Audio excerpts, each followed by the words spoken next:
שלום רועי תבור, שלום, שלום. חבר שלי מהצבא. נכון. אנחנו מכירים כבר הרבה שנים, שנתיים שלוש מאז הצבא. לא ואתה גם מתביישים, בבה"ד 1, כשהיינו בבה"ד 1. כשהיינו בבה"ד 1 ואתה עדיין עושה מילואים. נכון.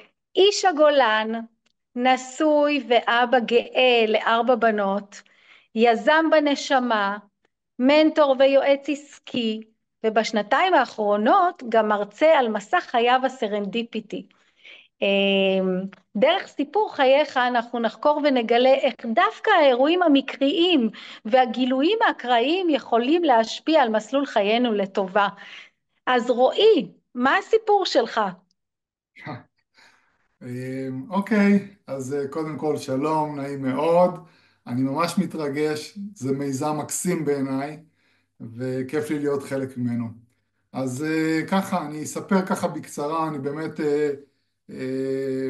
גר בגולן, במושב כנף, בשנה האחרונה. מאוד, מאוד אינטנסיבי, הרבה פיצוצים וחיים לא פשוטים בצפון, אבל אנחנו מנסים לעשות מהלימון לימונדה. אה, אני יכול לומר שלפני כ-25 שנה הצלחתי להגשים את החלום ילדות המאוד מוזר שלי, ועליתי לגולן לגדל כבשים וצאן.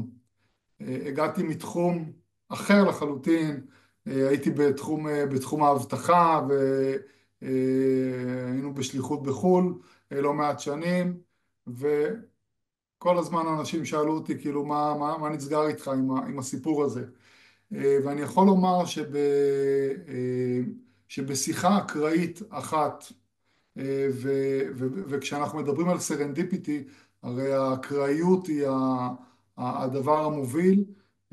בשיחה אחת אקראית בשגרירות בבריסל, ממש לפני שאנחנו חוזרים לארץ, לפני קצת יותר מ-25 שנה, אני יושב עם מאבטח שבא להחליף אותי, בחורצ'יק צעיר שלא מכיר אותי ולא יודע כלום עליי. אני מספר לו, לא יודע למה, החלטתי פעם ראשונה בחיים לזרוק לבן אדם זר לחלוטין את החלום שלי. ואני מספר לו שאני הולך לגדל כבשים ובקר ברמת הגולן. הוא מסתכל עליי ואומר לי, תגיד, כאילו, בחור בחליפה, בריסל, מה הקשר בינך לבין בקר וצאן? ואני מספר לו שזה חלום ילדות שלי, ואנחנו ככה שותים את הקפה של הבוקר, הוא אומר לי, תקשיב, אתה לא תאמין, אבל אה, יש לי קרובת משפחה שגרה ברמת הגולן, והגשימה בשנתיים האחרונות את החלום שלה בתחום בעלי החיים. ומהשיחה הזאת אני כמובן שואל אותו ומתחקר ובודק אה, ומקבל ממנו לא מעט אינפורמציה, אבל אני מגדיר בעצם את השיחה הזאת, את הפגישה עם הבחורצ'יק הזה, שהוא היה זר לי לחלוטין, אה, כתפנית הגדולה ביותר בחיי, בטח ובטח בחיי העסקיים, ומאותה שיחה אחרי חודשיים אני עולה לגולן, בודק וחוקר, ואחרי חצי שנה מגיע עם נאוה אשתי והתאומות הקטנטנות שלי למושב כנף, ובעצם מתחיל להגשים את חלום הילדות שלי, ו, ו, והופך להיות רועה צאן.